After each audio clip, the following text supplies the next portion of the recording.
Hey, good morning, everybody. Keith from Crypto Coin Mindset, now here with you on the Matrix Money Podcast. And as always, got FF in the house. So as you're jumping in, don't forget F plus in the chat. And we are very fortunate today to have a special guest, Paula Guilfoyle. And we're going to let her do a lot of the talking today because she's got some stuff I think everybody needs to hear. But before we kind of get to that, let's see who's jumping on in right now and say hey real quick. Let's see. We got Automatic Beats in the house. Welcome, Automatic Beats. Glad to see you here. Yes, and guys, that's a good point. Don't forget, ask whatever questions you'd like. And yeah, there's, look at that. See? F plus. Keep it coming, guys. Thanks, Pete. Appreciate that, man. Yeah. Awesome. So you know what? Let's get this thing going because I want to be cognizant of everybody's time here. Paula, welcome. Appreciate having you here. Why don't you kick us off by telling us about you and your experience in crypto, and take it away. Take it away. Okay, you might have to stop me because I might go on for a little bit too long. Hey, everybody, and welcome from Ireland. It's the middle of the afternoon here in Ireland. My name is Paula, and I'm the founder of A Block of Crypto, and give you a quick introduction of what A Block of Crypto is, and then I'll tell you kind of how I got there. A Block of Crypto, we onboard and retain users in the Web3 industry. We focus on end users. We don't focus on developers. We help to bring grannies to Web3 to help them get their wallets and help all users of all levels. And we've lots of courses there that are free. Our website you're currently shown there, we are actually upgrading, and we're going to have an amazing gamified app launching at the end of the year. But all our courses and training is free there. So just a bit of background then on myself. I'm in online education since before we had online education, when we had CD-ROM. When Udemy came along, I joined the Udemy revolution of online learning, and I quickly became a Udemy top-selling instructor. On Udemy, I don't know, I probably have about 130,000 students on Udemy. I branched out across different learning platforms as well. There's the likes of Allison.com. I have a similar, if not larger, number over there. There's FutureLearn, there's Skillshare. There's quite a few of them, and on each one of them, I'd have quite a large following of students. Sometimes I wish I put the effort into YouTube rather than them, but I guess it depends on, it kind of depends on what you're looking for. I used to teach Microsoft Excel to accountants, to professionals. That was my skill. And in around 2016, 2017, lots of things happened on the internet. I was a content creator. I had a fantastic blog. It was a top 200,000 blog per Alexa rankings. And just the web industry changed considerably around 2016, 2017. There used to be a platform called Google Plus, if anybody remembers it. Google Plus closed down, and anybody that ran a community on it were given an option to move their community and given the time to do it. But once you set a community up somewhere, it's kind of almost impossible to move the community. So I lost a community because of a centralized organization deciding they didn't want that product anymore. At the same time as that happened, Udemy was my main revenue. I was earning lovely lifestyle income from it, and they switched their policies overnight. Again, central organization. Okay, they went from selling courses at $200 a pop to we're heavily discounting everything to a tenner, and you're not getting very much out of that as an instructor. And I ended up coming out with $250 per student on Udemy, from almost 150 per student on Udemy overnight. Wow. There's other things that happened to me. Google deranked my blog because I removed Google Ads. I no longer needed Google Ads, so Google deranked me. I start getting messages from people telling me, oh, wow, Paula, I bought your course on LinkedIn. And I never sold courses on LinkedIn. LinkedIn were using my content to promote their new learning platform, and people thought they were really courses. So I had all of these episodes happen to me because I'm giving content to the internet and trying to share, educate, and advise people. And the centralized organizations, as soon as I got to a certain size, shut me down. They just shut me down. So I went in search, and this is common for content creators on the internet. This is so common. This is not a unique story by any means. But with all that happening, we had the 2016, 2017 bull run. And I was very aware of Bitcoin. I was aware of crypto, and I went in search of a new way of doing things. And I came across a video from Gavin Woods talking about Web3 and this ideology of this decentralized world and all of this. And the ideology of Web3 was so what I was looking for. So I tried to find a blockchain that was actually implementing it because they weren't. And I found a blockchain called Steam. Yep. Steam was a blockchain where you could post content and you could earn from your likes. Likes meant tokens. And I says, right, I'll give this a go. And I was blogging away and I wasn't getting much traction. And then I realized, well, hold on, I'll flip my skills. Instead of trying to teach people about Excel, let me use Excel and Power BI and all these other tools that I teach to actually analyze the blockchain and start reporting on the blockchain.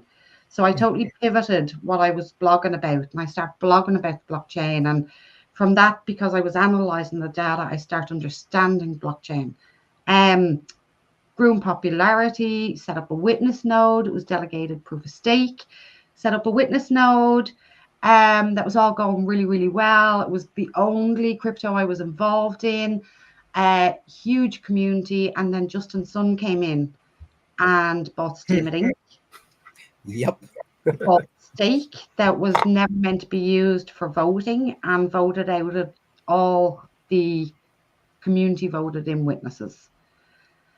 There was a huge, obviously, tear on the chain because of this. The chain got forked in the end. The fork, which is called Hive, is the only fork of a chain that's ever outperformed its original chain because the whole community moved with it. But then I kind of realized, well, look, I want to find out more about this. Who else is doing this? Because that put a dampener. Somebody with loads of money came in and bought it. That's not decentralization. Yeah, right. Now I'm just involved in everything. I eat, sleep, breathe, drink crypto, Web3, future tech all day long. Nice. That's a bit of a journey, but I'll tell you what, it's probably shaped your complete outlook on the space as a whole, I would think, right? Totally. It's been a crazy journey from knowing nothing to now knowing enough to be teaching other people comfortably, bringing people into the space, retaining people in the space comfortably. But every day it changes. Oh, no doubt. That's probably the one constant, right? That's the one constant. A week in Web3 is like 2 weeks everywhere, or 2 years everywhere else. No doubt. Hey, Chris, welcome. Appreciate you being here. And yeah, Chris agrees that you basically got pirated for all in that situation there. Appreciate that. Jump in, FF. I was just listening and learning more about you, and learn something new here about how centralized organizations kind of just took everything away from you, but then not only centralized but supposedly decentralized as well. I didn't know that about Justin Sun and Steam yes. It. I think it was Steam It, and then they like rebranded to Steam or something. Well, Steam was the blockchain, and Steam It was their flagship application that was built on top of the blockchain. Right. Yeah. But like I didn't know that stuff, and I guess my question to you, because of what happened with Steam It, what do you think about proof of stake and a lot of blockchains like Ethereum that have moved to proof of stake, and then the ability for somebody with loads of money to come in and just take over? What are your opinions about that? Because I know we have a lot of miners. It can be done. So 100%, and that is what's going to happen. Like, do you not think the likes of BlackRock and all, they're buying up the mining companies? Do you not think they're doing that for a reason? Mm-hmm. Like, that is exactly what's going to happen. They're going to control. And obviously the governments want control in a certain way. And, you know, I'm all into conspiracies. And maybe we shouldn't go down that road too much. But the Bitcoin had a fair mining process. There's other chains out there that have also had fair mining processes. And they're not proof of stake. They're still proof of work or proof of burn or proof of other. There's other consensus mechanisms out there that don't rely on proof of stake. So proof of stake would definitely not be one of my favorite.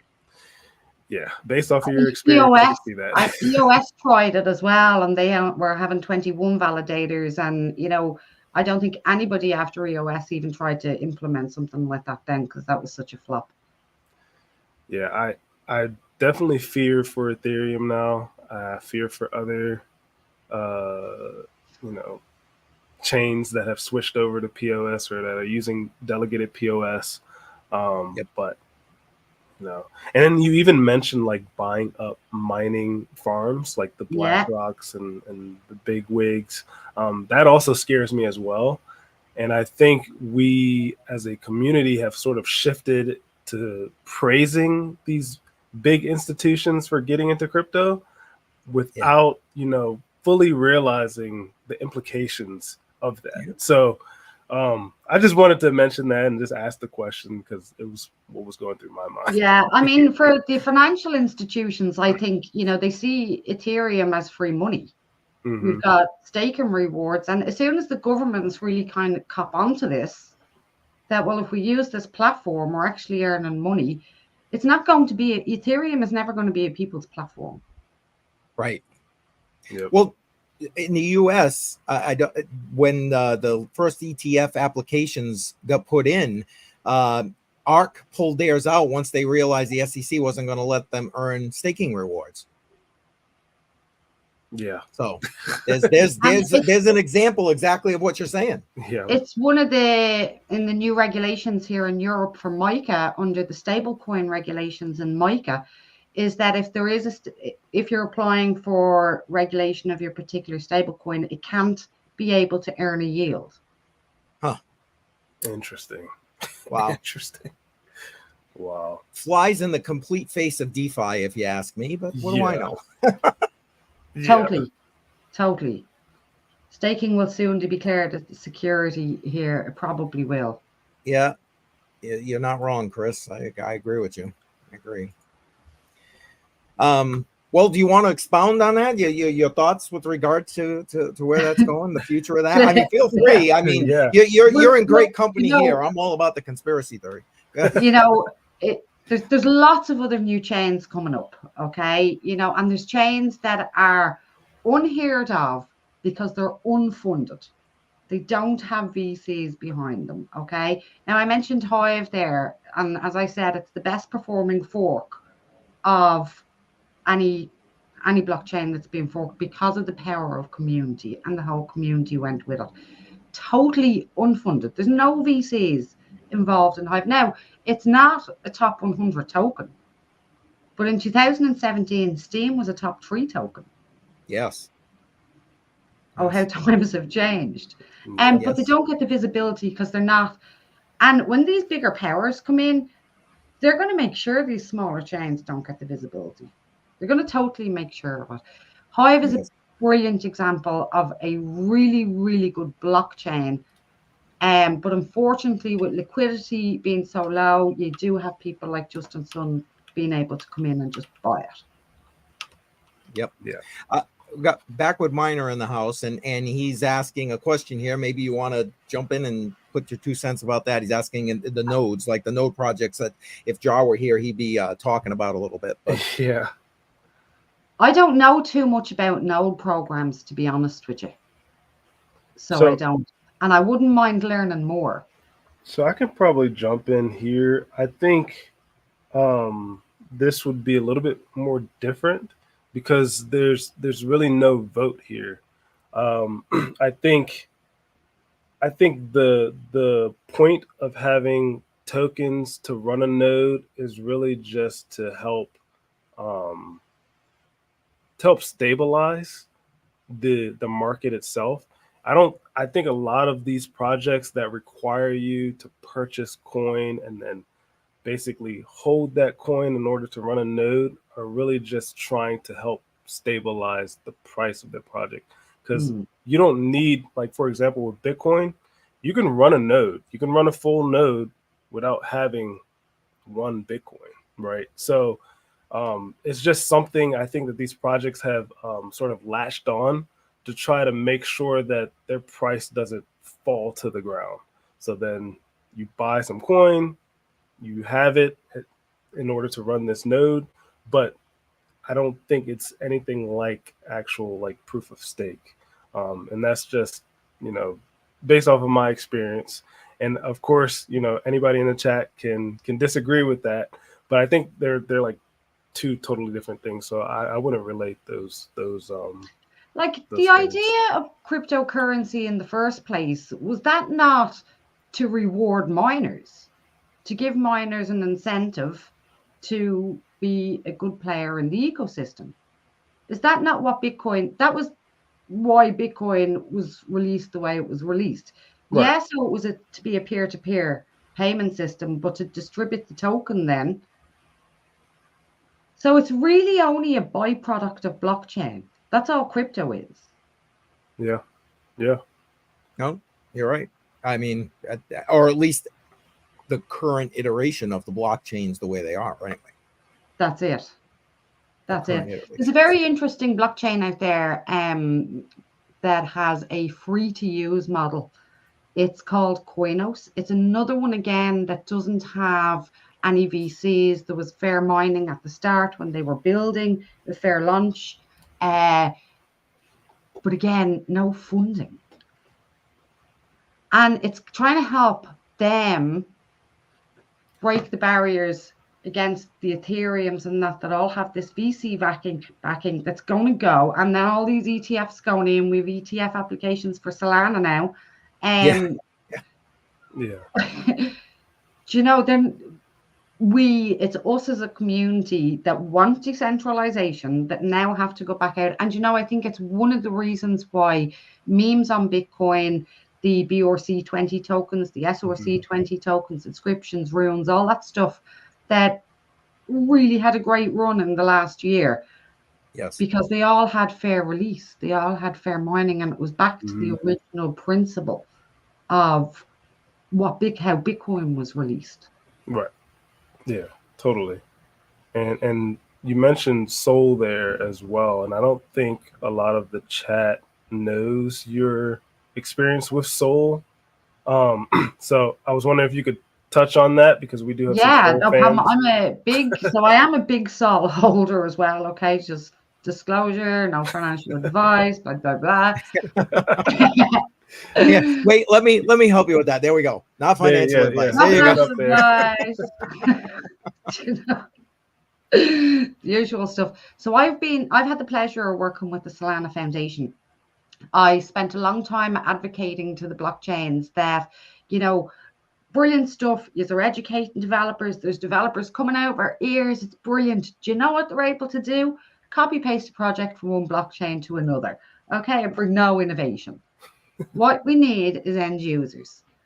And it took me a long time to advocate this. I spent about 2.5 years pushing the blockchain foundations towards taking an approach that, look, we need end users as well as developers just testing each other's projects to copy them. And Solana funded me to create a course on Udemy that I would put up for free and make available for free across Udemy, that would just onboard and retain users in Web3. So it goes through the basics, setting up a wallet, what is DeFi, what are NFTs, what is the metaverse, all the usual kind of basic things that will really just help people get going. What are ecosystems, how to explore an ecosystem and all that sort of stuff. So I had great fun working with Solana doing that. And I really am hoping to be working with Solana again by the end of this year. But nice. Yeah, I'm hoping to be working with Solana again by the end of the year. Nice. Congrats on that. That's new information too. Do you know, it is interesting because now looking back, I actually realized, you know what, the foundations are right. They were right in not plowing huge money into educating end users. They actually were right. But now there's a responsibility on the DApp owners to pay that forward and educate end users. And it's now their responsibility. I really believe they have a social corporate responsibility here to educate new people on new technology. Whether they believe me or not, it's a different kettle of fish. Well, I was about to say, do they really believe they do is the question. Because well, if they don't believe it, they won't do it, right? In the ethos of Web3, there shouldn't be barriers to education. It was given to them. I mean, all the developers we have on Web3 were trained for free. There's no academic programs out there pushing out Solidity developers. We've done that as a community initiative. So we now need to, as a community initiative, take the next step and bring the next 10 million users into using all these great apps and these blockchains. I agree. Yeah. I agree. I think a lot of the developers that are on these chains, not just Sol, when they're creating their dApps or when they're just creating their tokens, they're really just cash grabbing. So that's why, like, when you mentioned, okay, they're just copying and pasting and then they're done.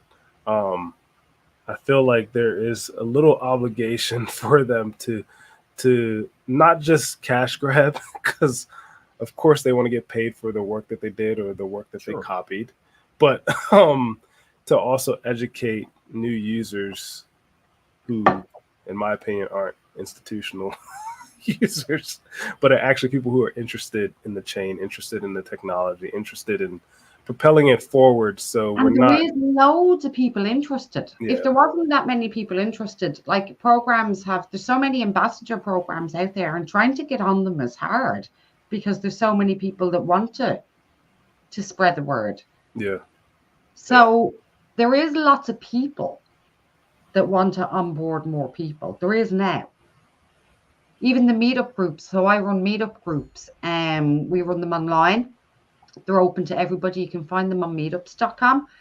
And the range of people that we get onto these, from 16-year-olds to 75-year-olds to investors to you name it, we have on. And there is a huge interest to learn.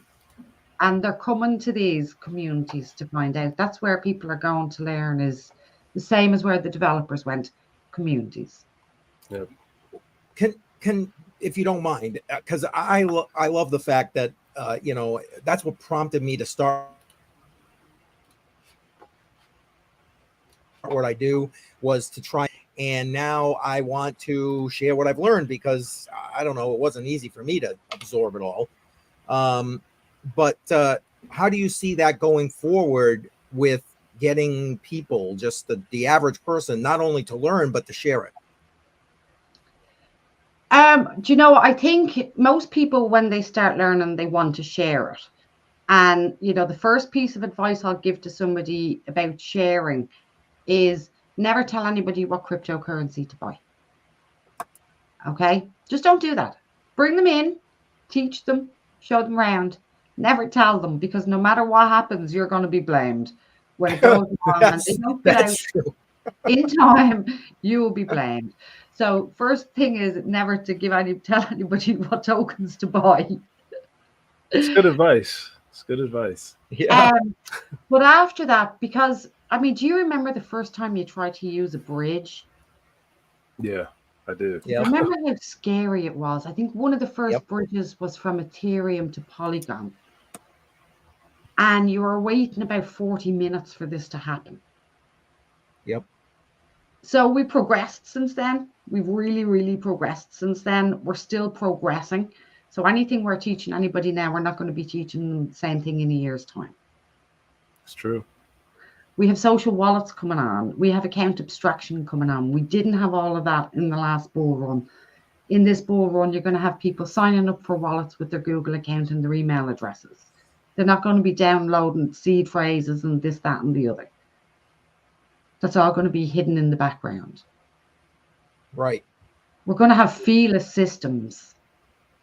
We're going, you know, there's so much that's going to be changing that people just have to stay on top of it and realize, and because it's still changing and developing, that's why we're losing people. Yep.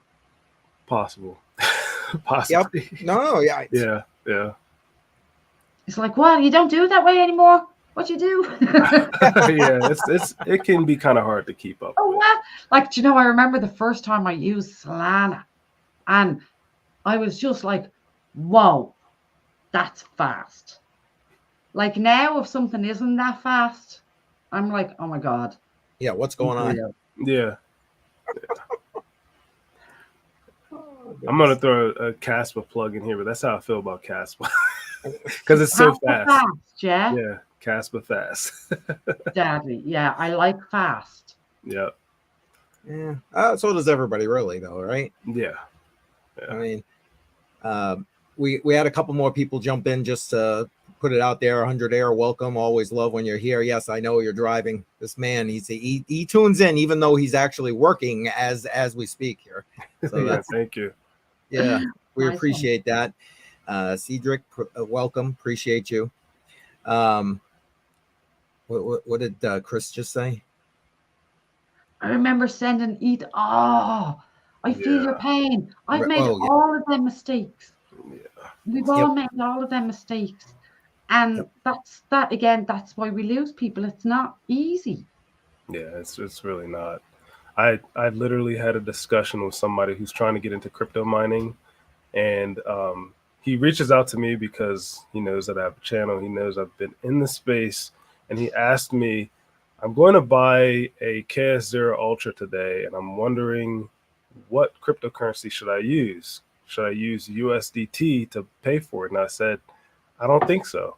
If they offer Bitcoin as a way to do it, I would do that. And the only reason why I gave him that advice is simply because of what Chris said there. USDT can be found on many networks. So if he chooses the incorrect network, then that money is lost forever. But if he just picks Bitcoin, should be good to go, right? So, and I know Bitcoin has Lightning Network, it has all these other separate, but traditionally, you send the Bitcoin, you're not going to be worried that it's going to be some wrapped Bitcoin being sent somewhere else. So, yeah, I mean, and then that education that we all know here, all three of us, if we can continue that to people who are interested in trying to get into the space, then I think we should be good to go. But it's them little golden nuggets that you just shared there that are important. Somebody has to make the mistake before they realize that. That's unfortunate truth. And Chris is advocating for Litecoin, and I love it because that's honestly, that's what I use. I say my Bitcoin, I use Litecoin because it's literally, you know. So I was really super hopeful for Litecoin there about 3 years ago when PayPal put it on their list. Oh, yeah. But then they never launched in Europe in the end. Yep. Which was really disappointing because with the tokens that they had in on their list, Litecoin was the obvious one to buy for, I can't afford Bitcoin. Yeah. Litecoin was the oldest. It was, you know, it was just the most obvious one next to buy. And yeah. That's unfortunate. But that's also, I feel like, I know that crypto is decentralized, but then when you look at a lot of these chains, like even Solana, right, where they hired you for educational outreach, they still have some centralized aspects to them. And that's where like Litecoin's marketing, whoever they used for their marketing kind of fell off and in their outreach program, because I feel like they missed the mark when trying to capitalize on the European market. So yes, the community can build that European market up, but then it kind of falls back on the chain a little bit. It's kind of weird. It's like they're decentralized, but then they're centralized. You guys catch my drift here? Yeah. Like it's just strange to me. But yeah, look, isn't it one of the trade-offs? Decentralization, centralization, security, speed. It's in there with that trilemma. Yeah, it is. Yep. It really is. But they're hoping to have solved that trilemma on Bitcoin. So we have Bitcoin, which is the best, I won't pretend. And then we have Litecoin for speed. So we've Bitcoin for security, we've Litecoin for speed, and we now have stacks for smart contracts. So the three of them working together fairly fixes the trilemma. Yep. And then there's other competitors out there trying to solve it in their own way too. And this is a very interesting. I do believe we're still early in the space, even though we've been around well over a decade.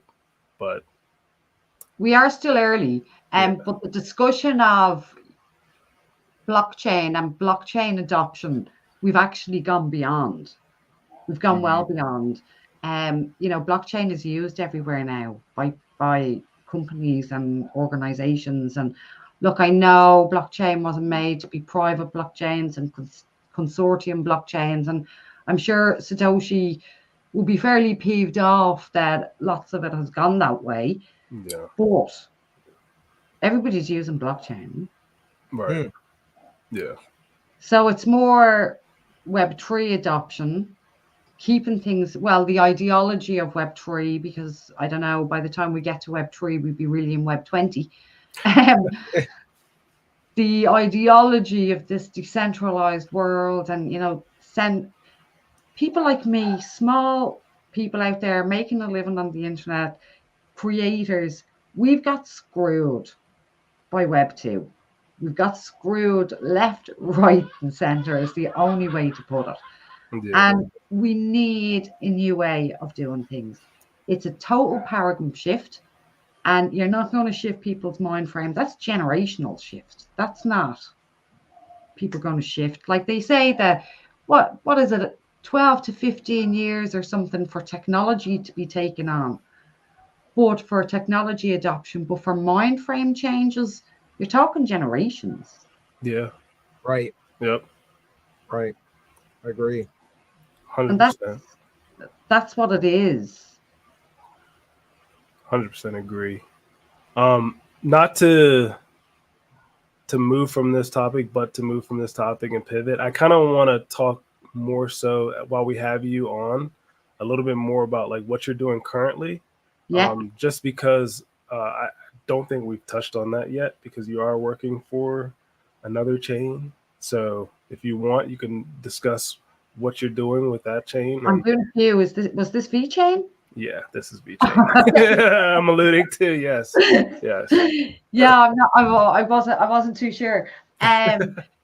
So VeChain is a very super interesting project. Okay, it's backed with Louis Vuitton. Would you believe? A lot of people actually don't know that. So give a little bit of history on VeChain. VeChain was initially launched by Louis Vuitton as a solution. He built a private solution for tracking his goods for counterfeiting and stuff. And it was a private solution he built on blockchain. And because it worked for him privately, he went, oh, there's a market for this. And he released a public blockchain, VeChain. And it was all about product distribution, tracking, supply, counterfeit, all about all of this sort of stuff. And it didn't do too well. First bull run, it done great. After that, it didn't really live up to expectations. They got a huge amount of partnerships, but because they're Walmarts, they're normal businesses, nobody cares. It's not pumpometric, so it's not talked about as such. So Louis Vuitton has decided to pivot.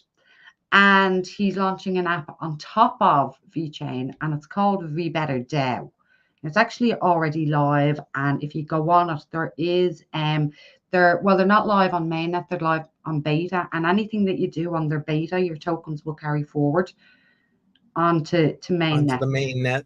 Yeah. So what they have is they're all about sustainability now and the environment, and they're doing it all under this one umbrella of a DAO that Louis Vuitton has backed and is financing. And basically, you join this DAO with an app idea of how we can make the world a better place. Okay, whether it be mental health, whether it be the environment, whether it be anything that's good with sustainability and keeping the world in a good place. And if you go and put your app in there, there's a DAO and it's voted for, and the rewards are split out between the dApps. And then the dApps split out the rewards between the users. So an example of some of the dApps that are up there, okay, there's one called CleanFi.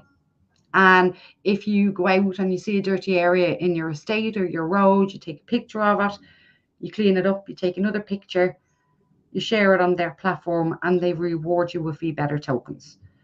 There's another one up there for reusing mugs, that you bring your own coffee cup to a coffee store and you reuse your own mug.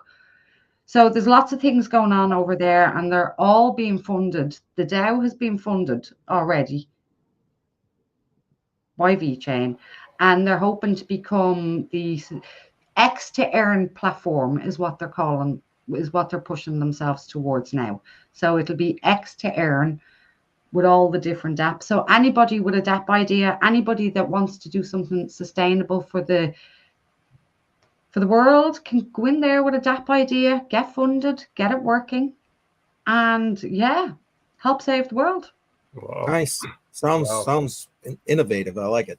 It is innovative, and we have seen things like this before. And tokenomics wise, I would raise question with it. But the concept and the idea is really, really good. And what they're kind of hoping for is the likes of CleanFi will get local sponsorship as well. They won't always be relying on the DAO for funding. They can go and get their own fundings. Actually, I seen CleanFi up on Gitcoin for one of their funding rounds. Okay, I'm familiar with Gitcoin. Yeah. So they can also go for funding and buy more tokens or do whatever they want with it. So yeah, Nice. Super interesting project going on over there. So I had them on our meetup group not too long ago. They've done a presentation to the meetup group. So as a community, we've decided to try and build a project and submit it into the idea. And myself as community leader, I'd be just facilitating the community do all this, help them do it. And yeah, we'll have our first project as a community then, which would be super exciting. Yeah, super exciting. Wow. Yeah. It's pretty cool. And it'd be Nice. fully community ran. These are all native people that randomly come online to meet on a meetup and have a chat. Yeah. Go ahead. No. I'm just thinking that's perfect. That's like the perfect use of this. That's all I was gonna say. Yeah, no, I mean, you stole it from me, but yeah, it is really the perfect use. It really is, and I know that you're really big on community. I hope that a lot of people saw when we had posted the link for Meetup as well. So A Block of Crypto is really, really big on community. So if you guys want, you can take a look at that meetup and see if there is a group near you, and you can discuss crypto. We all know it's not difficult to find community in crypto since we are online most of the time, but sometimes it's good to meet up in real life, right? And discuss these things. So most of our meetups are actually online, so everybody can attend. We started them during COVID. Okay. Yeah. Because obviously there wasn't too much else to do during COVID. And they were just such a success, there was no need to stop them. Nice. So yeah, I think we must have ran in the Irish group, we must have ran about 150 meetups now. We now have an English, we have a UK group, we have a Canada group, we have a group in India, we have a group in Spain, we have a group in Australia. I hope I haven't forgot anyone. I'm sure they'll forgive you. Yeah, right. You'll be forgiven. Right. So, and it's all, and we just do it all for the greater of good. That's good. Nice. Do you have any other questions, CCM, or? Well, I do. Okay. Okay. So, in order to build out this infrastructure, people need to be able to get into Web3 development. Can you talk a little bit about that? I know you put out a video showing people how to search better for these jobs, search easier for these jobs. But could you kind of expand on that a little bit? Yeah, look, there's lots. If we focus in on jobs, there's lots. And I know lots of my community come because they want to move into Web3 in some form with their career. And I was on a think tank recently, an education think tank recently, and they'd done a huge survey of jobs over time. And that 5 years ago, the number of jobs, developer jobs, were 80% of the job market in Web3. And now they're only 40%. So now we have lots of community, we have lots of operational jobs coming in. What we're not seeing too much of is financial and legal yet, but all those background operations are all coming in. And the skill set that we're looking to try and give these people is literacy skills, because everything else that, you know, as an accountant, yes, there's going to be different standards, rules, regulations, but accounting is still accounting. Marketing is still marketing. Okay. Right. Finance, you know, they're all operations is still operations. They just need to understand new terminology and the ideology of Web3 and community, and how much community is going to be one of the driving forces for businesses moving forward. Like, we already know that online they tell you referral from one of your friends is worth so much more than anything else. Of course. Yep. It's going to be all that. The Web3 is all about that. It's all about community. So if people are looking for jobs, what I would really suggest is actually going to places like Gitcoin. Okay. There's Solana Superstars. If any of you are familiar with Solana Superstars. Solana Superstars is a platform for jobs basically on Solana, where lots of them, they're all contract based, and lots of them are non-technical roles. Okay. I'm jumping around the screen there. No.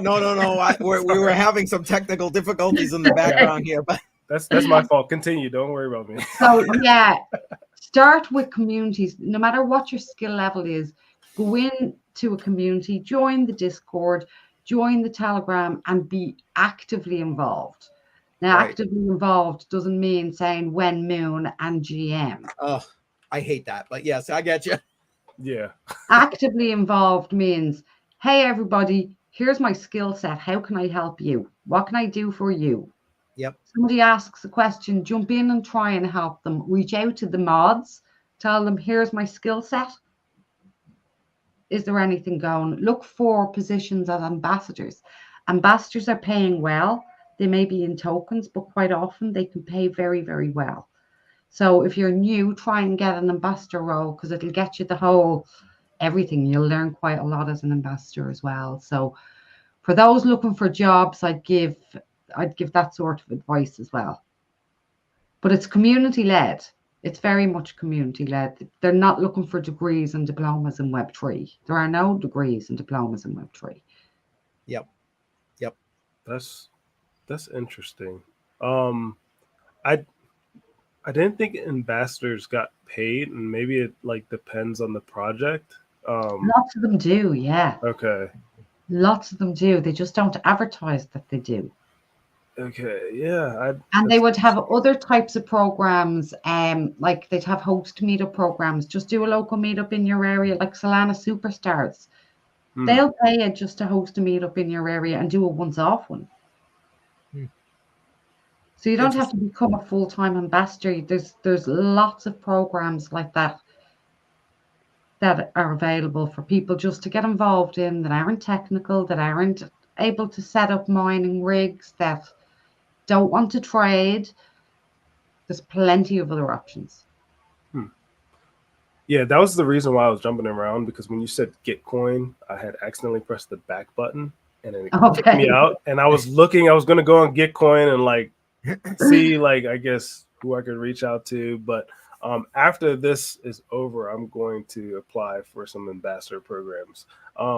Is it because of the money that you mentioned in the tokens? I'm going to be honest. Absolutely. Because I didn't know that you could get paid to do something that you like to do anyways, which is just talk about and spread, whatever chain that you enjoy to a new community of people. So I'm going to try.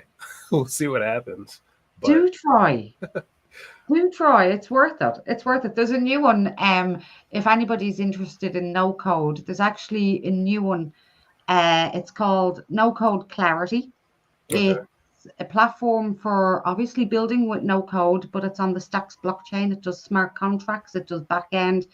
If you're a no code dev, it's hot to learn. And they have an ambassador application that they've literally opened, and they will be paying their no code clarity token to ambassadors. Oh, wow. Okay. Nice.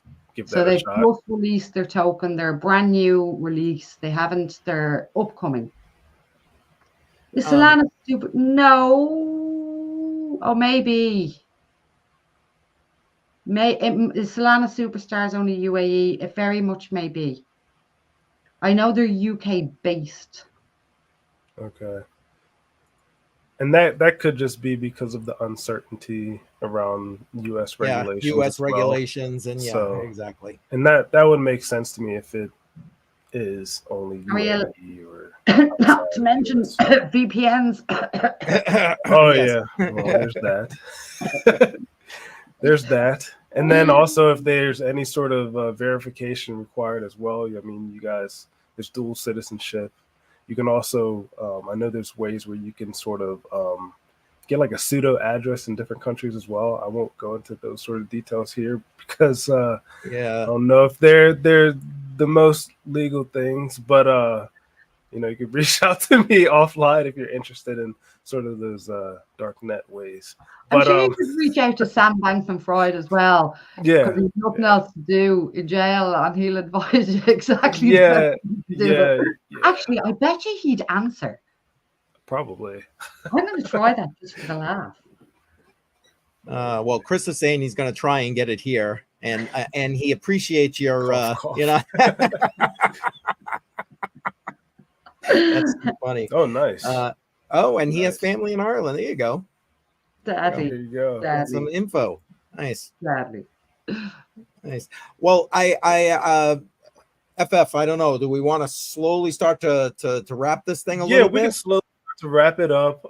I think we have a decent amount of people still on. It kind of fluctuated from 10 to almost 20 there. I'm wondering if anybody on the chat here has any additional questions. I know we had questions as Paula was talking and discussing her experience in crypto, but here it is now. You got another 5 minutes to fireside chat, throw out all the questions that you want to ask her. Otherwise, Paula, if you would like, if people are too shy to ask or they can't think of anything right now, how could they reach out to you?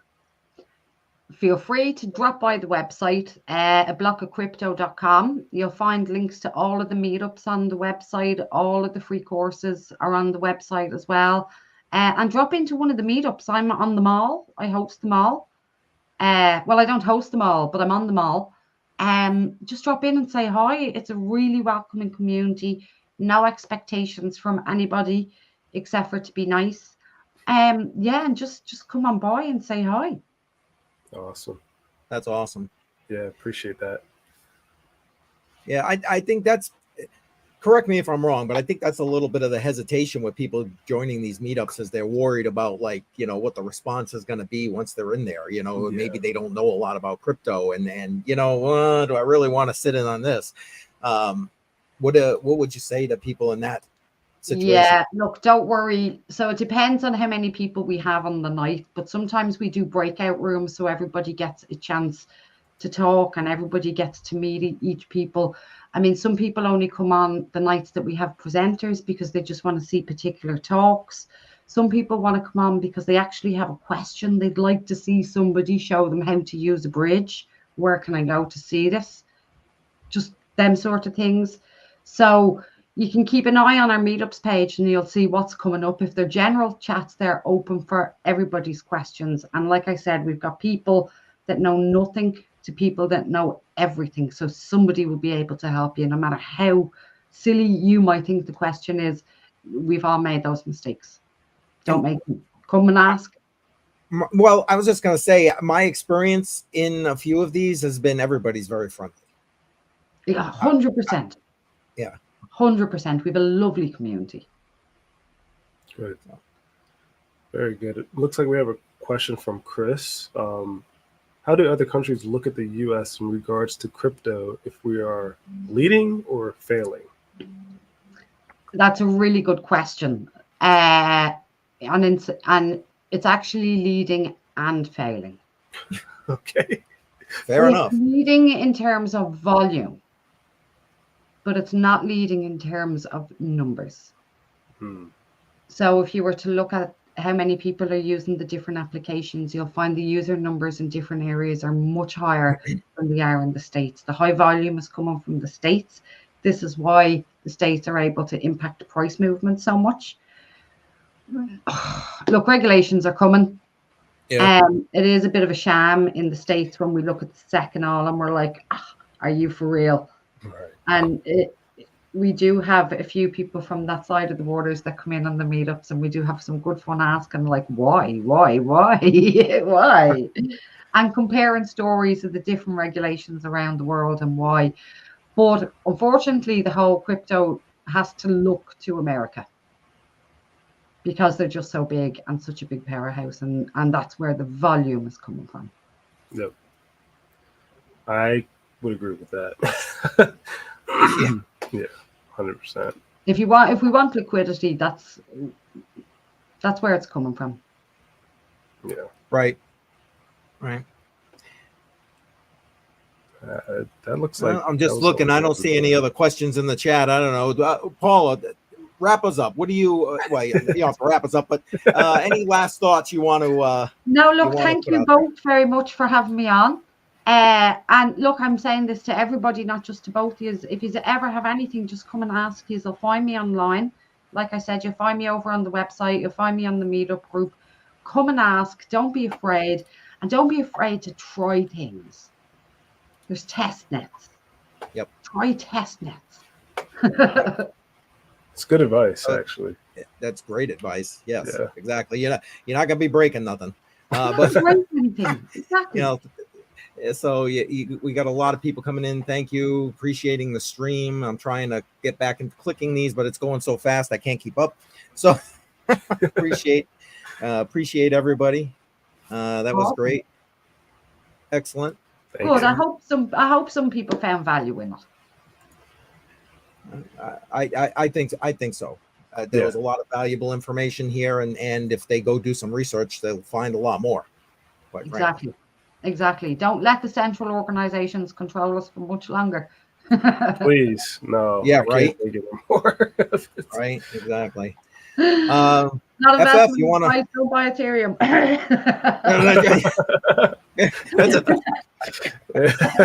Not financial advice. What was that? Oh, I was just gonna say, do you wanna wrap us up? Yeah, sure. So thank everybody who joins us on our little interviews, our little chats on these Tuesdays. I really do appreciate it. Thank you, Paula, again. For making time. We have different time zones, much later over there now. You could be eating shepherd's pie probably, but unfortunately you're with two guys on the screen. So I appreciate that. And CCM, as always, setting this up. We wouldn't have this without you, so I appreciate you as well. And I guess the last plug, this is more so for Paula, is if you guys have seen my video on the Excel sheet that I use to track my investments in Oasis and Caspa and how I'm going all in those two coins, etc. I got that Excel sheet from her. So make sure there's a link up there in the chat that goes to, I believe, her YouTube. I think it's there in the chat. But go to her YouTube. Take a look at that Excel sheet. It's an excellent Excel sheet. It's on the website as well. If you go to the website under tool, there you go. It's on the website as well with full instructions and all on the website. I was going to say, beside FF's video, I think you did an instruction video on it too on your YouTube channel. Yes. Yeah. So go there for the instructions. Make sure you subscribe to Paula, and I'm out. Peace, guys. Thanks, everybody. Take care, everybody.